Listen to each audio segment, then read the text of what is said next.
കുടുംബത്തിൽ പ്രാർത്ഥിക്കാതിരുന്നാൽ നിങ്ങൾ മനസ്സിലാക്കിയിരിക്കണം, നിങ്ങളുടെ പരാജയം ആഗ്രഹിക്കുന്ന ഒത്തിരി ശക്തികൾ, അന്തരീക്ഷ ശക്തികൾ എന്നാണ് ബൈബിൾ അതിനെ വിളിക്കുന്നത്. അന്തരീക്ഷ ശക്തികൾ ഇതെല്ലാം ഈ ലോകത്തുണ്ട്. എവിടെല്ലാം തിന്മയുണ്ടോ അവിടെല്ലാം തിന്മയുടെ രൂപികൾ, എവിടെല്ലാം പാപമുണ്ടോ അവിടെ പാപത്തിന്റെ ശക്തികൾ. അത് നമ്മളെ പുറകോട്ട് പിടിക്കും. അത് നമ്മൾ ഒരു കാര്യമില്ലാതെ വഴക്കുണ്ടാക്കും. അന്ധകാരം, ഇരുട്ടിന്റെ ശക്തി ഒരു കാര്യമില്ല, അത് വെറുതെ വഴക്കുണ്ടാക്കും. മനുഷ്യരെ തമ്മിൽ തെറ്റിക്കും. അത് വിവാഹങ്ങളെ തല്ലിപ്പിരിക്കും.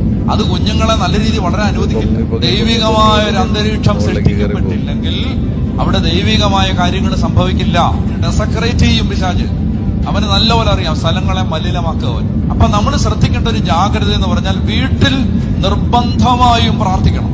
ഇത് വികാരിയച്ഛന്റെ ആവശ്യമല്ല, രൂപതാ മെത്രാന്റെ ആവശ്യമല്ല. അത് നിങ്ങൾ അറിഞ്ഞിരിക്കണം. ഈ ആളുകൾ വിചാരിക്കുന്നത് നിങ്ങൾ കുടുംബത്തിൽ പ്രാർത്ഥിക്കണം എന്ന് പറയുമ്പോൾ യോമാർക്ക് നിങ്ങൾ കുടുംബത്തിൽ പ്രാർത്ഥിക്കുമ്പോൾ ഏതാണ്ട് 10% കിട്ടുന്നുണ്ടെന്നാണ് ആളുകളുടെ വിചാരം. അങ്ങനെയൊന്നുമില്ല. അതായത് എന്റെ പ്രിയ ദൈവമക്കളെ, ദൈവജനമേ, കുടുംബങ്ങളെ നിലനിൽക്കണമോ പ്രാർത്ഥിക്കണം. പണ്ടൊക്കെ വെളുപ്പാക്കാലത്ത് എഴുന്നേറ്റ് പ്രാർത്ഥിക്കുമായിരുന്നു. ഇപ്പൊ അത് എന്തായാലും കൂട്ടിക്കിട്ടും. വൈകുന്നേരമെങ്കിലും പ്രാർത്ഥിക്കും. കുടുംബാംഗങ്ങൾ ഒരുമിച്ചിരുന്ന് പ്രാർത്ഥിച്ചാൽ ആ കുടുംബത്തിൽ കർത്താവിന്റെ സാന്നിധ്യം ഉണ്ടാവും. ആ കുടുംബത്തിൽ അവിടെ ഒരു ദൈവികതയുണ്ട്.